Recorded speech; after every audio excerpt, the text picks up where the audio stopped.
Marielle, effectivement étudiante à l'école alsacienne de naturopathie. Aujourd'hui, ce que j'aimerais vous présenter, c'est plus qu'une conférence, c'est un peu un atelier. J'aimerais vraiment qu'on puisse discuter un petit peu de ce que vous savez, si vous avez des questions, si vous avez des suggestions, ça peut être intéressant en fait. C'est pas figé quoi. Donc qu'est-ce que la naturopathie? Vous en avez tous certainement entendu parler, peut-être que certains d'entre vous ont déjà consulté des naturopathes. Qu'est-ce qu'est pour vous la naturopathie? Est-ce que vous avez des idées? Retour à la nature.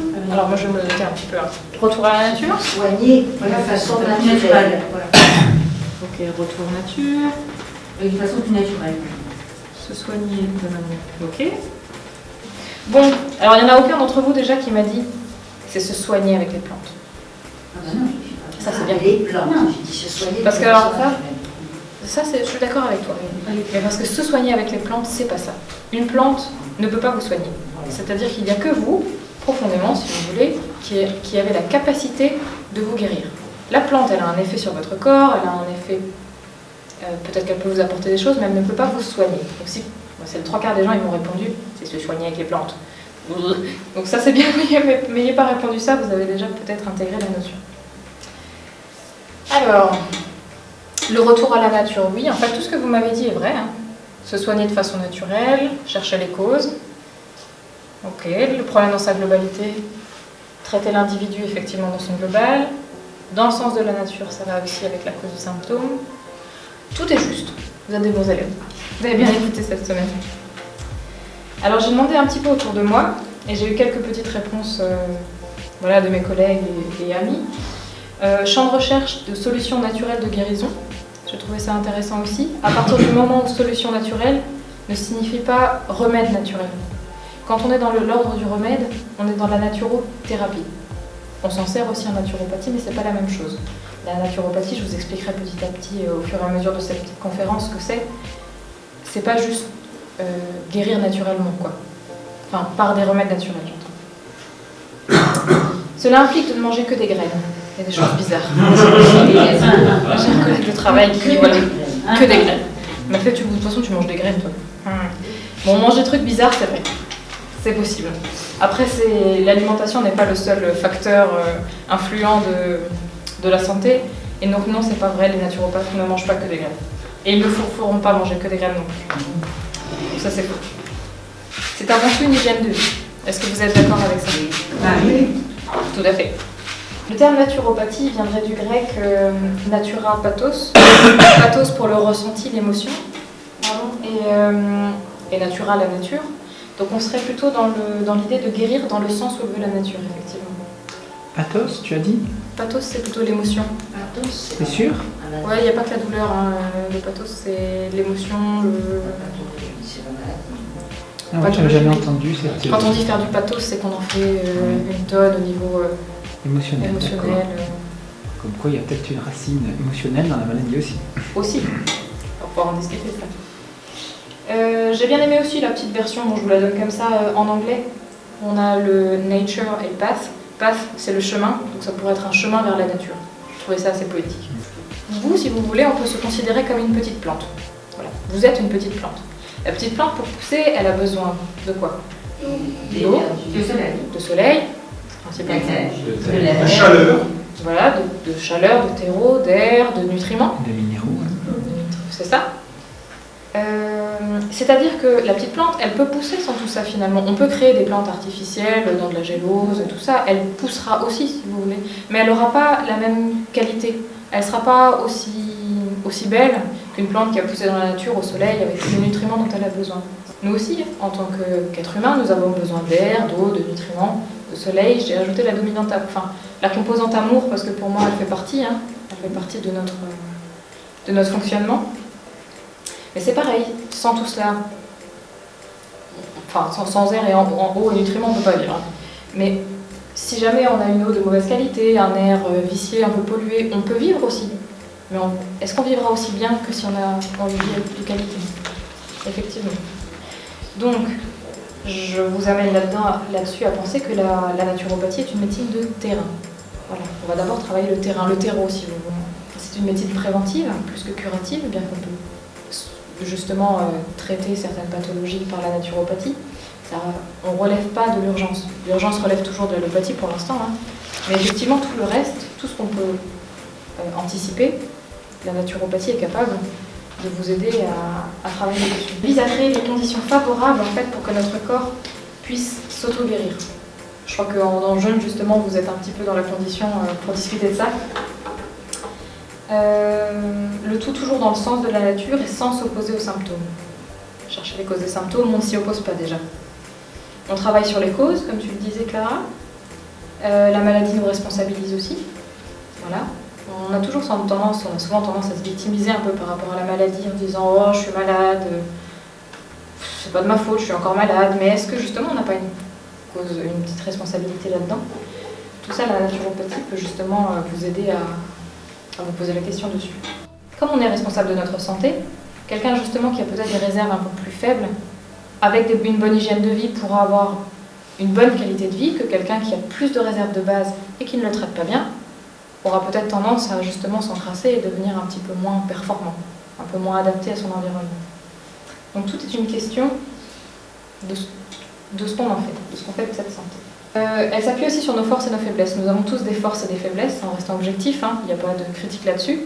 La naturopathie va s'appuyer justement sur les organes forts, sur les points forts de la personne, et justement essayer de soutenir tous les organes faibles, et de soutenir les faiblesses, à chercher à améliorer justement ces faiblesses. On peut, dans la majorité des cas, toujours s'améliorer. La naturo, donc, elle est composée de... 5 principes de naturopathie existent. On appelle ça les 5 grands ismes, si vous voulez. Je vous propose d'en discuter maintenant. Le premier s'appelle le causalisme. Donc c'est effectivement la recherche de la cause racine du problème de la maladie. Si je vous donne l'exemple, bon, un exemple pas glamour, désolé, hein, la diarrhée. Voilà. Mais bon, tout le monde sait ce que c'est, comme ça. Voilà. Elle peut être de quel ordre? Vous pouvez déclencher une diarrhée suite à quoi? T'as quand même une émotion nerveuse, un Voilà. choc et tout comme ça, donc même Exactement. pas dans En alimentation, pas top. Tout à fait. Une peur, par exemple, effectivement. Une bactérie qui est responsable effectivement du système digestif, s'il y en a un peu trop, voilà, elle peut déclencher. Ok. Donc déjà, pour le même symptôme, vous avez une cause qui est multiple. Elle peut être multiple et profonde. Un empoisonnement. Un empoisonnement que le corps cherche à éliminer, effectivement, quand on parle d'alimentation. Un médicament, hein. Une plante. Une plante, une eau trop minéralisée qui nous fait éliminer, toutes ces choses-là, en fait, toutes les choses que le corps ne veut pas garder. Donc elle peut être multiple, la cause elle peut être physique, alimentaire, suite à justement un poison, un médicament, quelque chose qu'elle veut éliminer. Mais elle peut être psychique. Hippocrate disait, c'est un peu mon chouchou, alors je vais le citer plusieurs fois, c'est pour ça. Hippocrate disait que si tu veux être un bon médecin, il faut chercher la cause et la traiter. Puis chercher la cause de la cause et l'éliminer. Puis la cause de la cause de la cause. Et enfin, on arriverait à la santé, à la vraie santé. C'est que souvent, derrière plusieurs problématiques, on peut avoir des causes un petit peu enfouies. Parce que l'homme n'est pas constitué uniquement de matière, comme on a tendance à nous le faire remarquer. On a toujours l'impression que nous sommes considérés comme juste une entité physique, alors qu'en fait, il y a beaucoup d'autres choses. Ce qui nous amène sur la deuxième notion, ce qu'on appelle l'holisme. Alors, ce terme vient du grec holos, qui signifie tout entier. Alors, tout entier, pourquoi? Un peu comme on vient d'en parler. C'est pour considérer l'homme dans son intégralité. On ne sépare pas le corps, l'esprit, toutes les dimensions, en fait, ne sont pas séparées. On observe plusieurs plans. Lesquels? Vous pouvez voir un petit peu? Qu'est-ce que tu attends? Tout à fait. Bien vu. C'est ça. Donc là, sur le plan physique, on va avoir une action sur le mouvement, l'alimentation, sur le massage, l'hydrothérapie, toutes ces choses un peu concrètes. Palper, qu'on peut palper si vous voulez. On a aussi un corps qu'on appelle vital, c'est une dimension énergétique. Cette dimension, elle se rencontre justement quand on est au contact avec les végétaux, au contact avec la nature, les contacts entre nous, entre êtres humains aussi. Hein. Il y a une dimension un peu plus large, un peu plus impalpable. Contact à la terre, le fait de se charger, se décharger. On appelle ça le corps vital. On a le corps mental, responsable de nos émotions et de nos pensées. Pensées, les positives, les négatives. Hein. l'intuition, le côté artistique, le développement personnel, l'apprentissage, mais les émotions, autant des émotions basses comme la peur que des belles émotions comme l'amour. Et le corps spirituel, qui est responsable plutôt de la réalisation de soi, de la sagesse et de ce genre de termes. J'en viens juste pour là-dedans, une petite parenthèse, il est très important d'individualiser la pratique. En médecine allopathique, souvent, un symptôme correspond à un remède. Voilà. Là, comme chaque personne est différente, comme la problématique vient d'un endroit différent, on cherche à individualiser la pratique. Chaque personne, pour un même symptôme, n'aura pas du tout la même cause de base. Donc c'est important d'éviter de faire des raccourcis. Troisième isme, l'humorisme. Les humeurs, ce sont les liquides du corps. C'est pas quand monsieur les rochons, quand il se lève et tout ça. Les liquides du corps. Donc, ils sont au nombre de 4. On a le sang. Le sang qui est, tout le monde en a toujours déjà entendu parler, hein, qui est responsable de la circulation de l'oxygène, de l'eau, des minéraux, de certains déchets, etc. La lymphe, qui est, elle, responsable de tout ce qui est circulation de gros déchets, des graisses, des molécules liposolubles, donc solubles dans la graisse, comme certaines vitamines. Le liquide extracellulaire, c'est le liquide dans lequel baignent vos cellules, et le liquide intracellulaire, c'est celui qui est dans vos cellules. Les 3 premiers liquides, donc sang, lymphe et milieu extracellulaire, se mettent au service en fait de vos cellules, puisque le but c'est que vos petites cellules, qui sont votre élément constitutif en fait, soient bien nourries pour bien fonctionner. Le but de tout ça, de l'humorisme, c'est qu'il n'y ait ni surcharge ni carence au niveau de votre corps. Je vous propose donc de vous parler de 2 types de surcharge possibles, 2 types de déchets si vous voulez, qu'on a tous régulièrement en nous, qui sont responsables de certaines manifestations désagréables. La première, c'est ce qu'on appelle l'école. Alors l'école, c'est des trucs un peu dégueux, c'est le mucus, le pus, l'éclair, des trucs pas très glamour, il y a quoi encore? Ouais, les pertes blanches, ce genre de choses, bon. Les responsables en fait de ces types de déchets-là sont les sucres, principalement, là, avec l'amidon, les laitages, les farineux, les excès de fruits, avec un peu trop de fructose qui peuvent jouer aussi. Donc ces éléments-là ont un impact sur votre corps. On a un deuxième type qui s'appelle les cristaux. Ça, c'est tout ce qui fait mal. Toutes les maladies, les inflammations, les arthrites, arthroses, tout le truc un peu douloureux. Calcul, des trucs comme ça. Les calculs, tout à fait. Très juste. Les craquements quand on a dans le cou comme ça, voilà. Les responsables là sont des excès de viande de mauvaise qualité qui créent en fait des acides, des purines, des sels, des excitants comme le café, le thé. Un surplus de stress aussi peut jouer, hein, hors alimentation. Hein. Si vous les avez, c'est que votre corps cherche à les éliminer. Par quel biais? Par la maladie. Alors qu'est-ce que la maladie? Et d'où vient-elle? D'un point de vue naturopathique, j'entends. Donc la naturopathie, c'est une recherche d'élimination des déchets, hein, comme on l'a vu juste avant. Et une adaptation du corps à différents stress de l'environnement. C'est-à-dire que pour lutter contre certaines problématiques, le corps peut créer une maladie. Donc c'est-à-dire que, pour conclure, toutes les maladies qui sont ce qu'on appelle centrifuges, donc tournées vers l'extérieur, maladie aiguë, une grosse réaction du corps, ça prouve que votre élimination est correcte. Plus vous éliminez, en fait, plus vous êtes malade finalement, plus vous êtes en bonne santé. Et donc plus les maladies sont tournées vers vous, centripètes, moins le symptôme s'exprime, plus il y a l'encrassement, donc moins vous êtes en bonne santé. Effectivement, pour nous, on est malade, c'est pas bien. Mais en fait, si vous êtes malade, c'est que vous éliminez. C'est que votre corps, en fait, a assez d'énergie pour éliminer. Et c'est que si vous n'êtes pas malade et que vous avez une hygiène de vie pas terrible et que vous éliminez plus, que là, vous êtes fondamentalement malade. Ça veut dire que la maladie a un sens, en fait. Ça voudrait dire que la maladie a un sens, oui. Il n'existe pas différents types de maladies? Là, tu parles de maladies qui font sortir les choses, des maladies aiguës. Oui. Mais il n'existe pas d'autres maladies comme les qui dégénératives, n'arrivent pas tout ça. à se débarrasser et Si, les maladies qui ne sont pas le signe dégénératives. justement qu'on va mieux, qu'on va bien. Non, les maladies dégénératives, justement. Les bonnes maladies, entre guillemets, sont les maladies aiguës.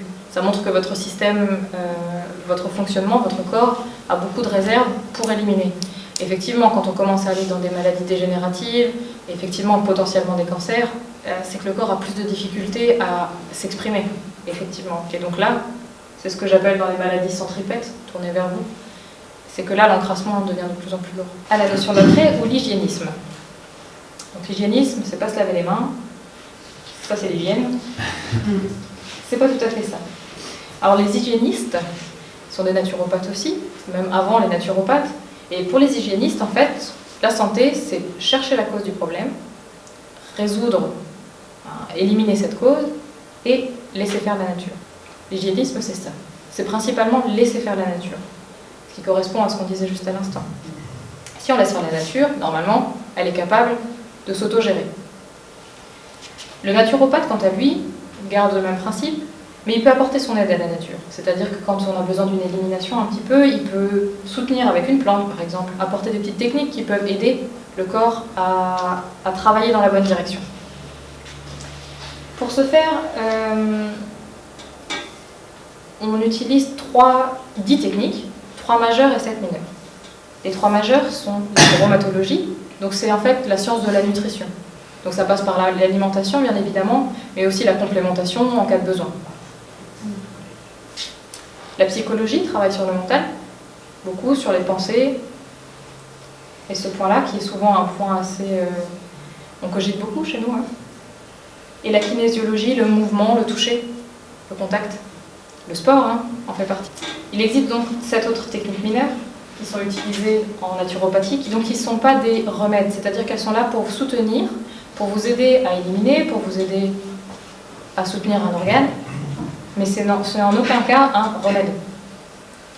Pas des moindres, le vitalisme. Le vitalisme, c'est la philosophie de la naturopathie. Alors d'abord, j'aimerais vous demander finalement, qu'est-ce que c'est que la vie ? Grande question. Pour les scientifiques, en fait, la vie, elle a une origine physico-chimique. Voilà, des molécules entre elles, un contact. Mais est-ce que c'est si simple, finalement ? Comment on peut expliquer, finalement, que l'os, par exemple, l'os de quelqu'un de mort, un os cassé, par exemple, ne se ressoude pas, alors que celui de quelqu'un de vivant va se ressouder. Effectivement, mais normalement, les molécules sont les mêmes, c'est de l'os. Pourquoi il y en a un qui se ressoude, pourquoi l'autre ne se ressoude pas ? C'est bien qu'il y a peut-être une dimension un petit peu impalpable. C'est une force extérieure juste à la matière pure. La vie, c'est quelque chose qui nous anime. C'est ce qui vous anime, vous donne effectivement cette puissance, cette capacité d'auto-guérison, que vous pouvez peut-être voir un petit peu aujourd'hui en tant que jeûneur d'ailleurs. On peut en parler beaucoup. C'est notre seul vrai pouvoir curatif. Il y a que cette énergie vitale, cette base de vie, si vous voulez, qui arrive à vous donner la possibilité de guérir et de fonctionner réellement. Le but de cette énergie, c'est de préserver la vie. Donc on travaillera toujours dans le sens de la survie, en fait. C'est ça qui fait que votre os, il va se ressouder. Pourquoi ? Pour continuer à marcher, pour continuer à vivre, en fait. Elle est matérialisée au niveau de notre corps, elle est déterminée par 2 types d'énergie. L'énergie nerveuse, tout le fonctionnement électrique, si vous voulez, de vos nerfs, et l'énergie glandulaire, plutôt le système hormonal. Nos muscles sont la réserve d'énergie vitale. Plus vous avez de masse musculaire, plus vous avez de dynamisme en fait. Ça, je pense que vous avez pu peut-être le remarquer vous-même. C'est notre base, notre réserve. L'énergie vitale, elle est utilisée par 4 grands systèmes au niveau du corps.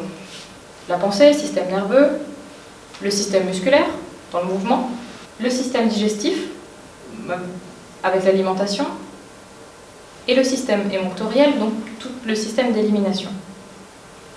À partir du moment où vous avez un système qui fonctionne trop, qui prend trop de place, souvent les digestions, voilà, quand on a une alimentation un peu trop mélangée, un peu trop riche, le système digestif prend de la place, ça se fait au détriment de tous les autres. Forcément, quand vous mangez trop, après, vous êtes un peu fatigué, vous avez moins d'énergie pour avancer, pour aller marcher. Quand vous avez pris un repas lourd, vous n'allez pas courir tout de suite après, quoi. Pareil, votre pensée, elle a un peu plus de mal à se mettre en route. Toutes ces choses-là, c'est ce que le naturopathe cherche à préserver, en fait. On cherche à préserver votre énergie vitale afin qu'elle puisse mieux se répartir pour que tous les systèmes puissent fonctionner comme il le faut.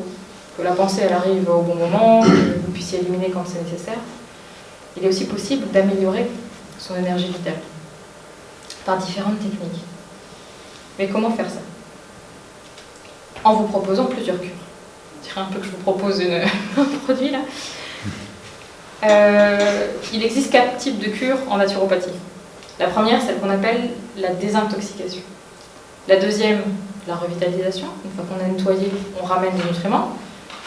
Et les deux dernières, on les a mis ensemble. Bon, il y a la stabilisation pour faire le point et la régénération pour aller encore plus loin.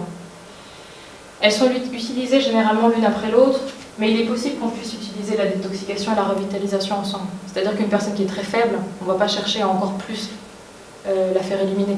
On va chercher d'abord à lui apporter un peu des nutriments pour qu'elle ait la capacité ensuite de réagir. Il est important de savoir que dans ces cures, ce qui est valable pour quelqu'un de malade est aussi valable pour quelqu'un de sain. On cherche à ne pas nuire à la personne. C'est le plus important. La première cure, la cure de désintoxication, est composée de 3 grands éléments. D'abord, on supprime la source des surcharges, c'est-à-dire qu'on favorise l'autolyse, donc la capacité à votre corps de manger ses propres mauvaises cellules, si vous voulez, pour se nettoyer. On travaille principalement à ce niveau-là sur l'alimentation. Alors on a plusieurs possibilités. On peut dissocier les repas, c'est-à-dire ne pas faire de repas trop mélangés, en mettant justement juste des féculents, enfin des protéines avec des légumes, ou des féculents avec des légumes, pour ceux qui veulent les garder par exemple, au lieu de tout mélanger, quoi. Genre steak frites, salade, dessert, c'est un peu lourd. On a une possibilité aussi, on peut faire des monodiètes, ne manger qu'un seul type d'aliment. Faire une monodiète, ça met le système digestif au repos. Ça permet d'apaiser un petit peu et de digérer que d'une seule façon, de stimuler qu'un seul type d'enzyme, et donc d'avoir un peu plus d'énergie pour le reste, pour tous les autres éléments de votre fonctionnement, la pensée, tout ça. Et sinon, le mieux, le top du top, c'est le jeûne. Parce qu'effectivement, à partir du moment où vous jeûnez, où vous éliminez quelque chose de votre alimentation, vous mettez totalement votre système digestif au repos, et votre corps a la possibilité de se régénérer. Deuxième étape de la cure de désintoxication, on cherche à économiser notre énergie. C'est ce que vous faites là, voilà, en dormant. Le plus important, c'est le sommeil. On cherche aussi à relaxer par différentes manières. On peut méditer, on peut aller marcher en nature, on peut faire du sport aussi, il y a des gens que ça aide, et à qui ça permet de décompresser. On cherche aussi à réajuster, avec de l'ostéopathie par exemple, de l'hydrothérapie. On peut utiliser plusieurs techniques. Recharger, aller au contact des éléments, aller au contact de la nature pour se positiver un petit peu, pour gagner un petit peu d'énergie du soleil, de la terre. Et positiver, ce qui veut dire casser les croyances. Peut-être comprendre aussi le sens de sa maladie. Pas rester dans cette spirale négative de je suis malade, ça va pas, ou mon état de santé n'est pas terrible, mais justement peut-être comprendre et se dire qu'il y a peut-être une raison à ce que le fonctionnement de notre corps soit comme ça à ce moment-là. Troisième étape, ouvrir les émonctoires. Donc les émonctoires, ce sont les organes de l'élimination. Les intestins avec le foie et la vésicule biliaire, ils vont plutôt ensemble, hein, mais c'est surtout les intestins qui font travailler. Les reins, les poumons et la peau. On peut utiliser pour cela plusieurs techniques. L'hydrothérapie par exemple, la phytothérapie, le repos aussi, mettre un peu de chaleur sur le foie par exemple, masser son intestin. Enfin, il y a pas mal de techniques qui existent pour ouvrir les émonctoires et permettre une meilleure élimination. Fin de cette première cure. C'est jamais tellement fini, mais on peut passer ensuite à la cure de revitalisation. Deuxième cure a pour but de rajouter des nutriments au niveau des cellules. Premier point, retourner à une alimentation biologique humaine, c'est-à-dire éliminer tous les aliments qui ne sont pas vraiment nécessaires à notre fonctionnement. Généralement, c'est ceux qu'on aime bien. L'idéal serait de manger le plus cru possible parce que c'est là que les aliments et les vitamines ne sont pas dénaturés. Quand on chauffe, vous savez qu'il y a moins de vitamines. Donc effectivement, moins vous chauffez, plus vous mangez cru et plus vous avez de nutriments assimilables dans votre corps. Le moins d'excitant possible aussi. Le café, l'alcool, tout ça, c'est pas nécessaire en fait. Bon, l'étape d'après, c'est utiliser au minimum les aliments de tolérance. On essaie d'éviter les excitants, les sucres raffinés, ou surtout on les élimine les sucres raffinés, mais bon, même un chocolat, où il y a du magnésium, on essaie d'éviter tout ce qui est féculent. On essaie aussi de les limiter au maximum. Pareil, reprise d'une activité sportive régulière, justement, pour regagner de la masse musculaire, pour regagner de l'énergie. Ensuite, on peut passer aux dernières phases, la stabilisation, pour stabiliser l'état, et la régénération, pour rajouter encore, essayer d'aller encore mieux. On supprime totalement les aliments de tolérance, donc plus d'excitants, plus de sucre inutile, toutes ces choses-là. On organise son rythme de vie, c'est-à-dire qu'on trouve un équilibre entre son travail, sa vie privée, le temps qu'on passe pour faire du sport, pour sa quête spirituelle, toutes ces choses-là. On passe pas forcément, voilà, comme maintenant, un temps fou au travail, à toujours chercher à réfléchir, et on essaye de prendre du temps pour soi. Et on peut aussi soutenir les organes faibles. Là, je vous ai mis un petit exemple, par exemple, en cas de problème hépatique, voilà, on peut travailler sur des massages, mettre utiliser des plantes de soutien. Là, c'est du desmodium, ça soutient le foie. Mettre de la chaleur pour l'aider à mieux fonctionner. Si vous avez une petite insuffisance, ça peut l'aider.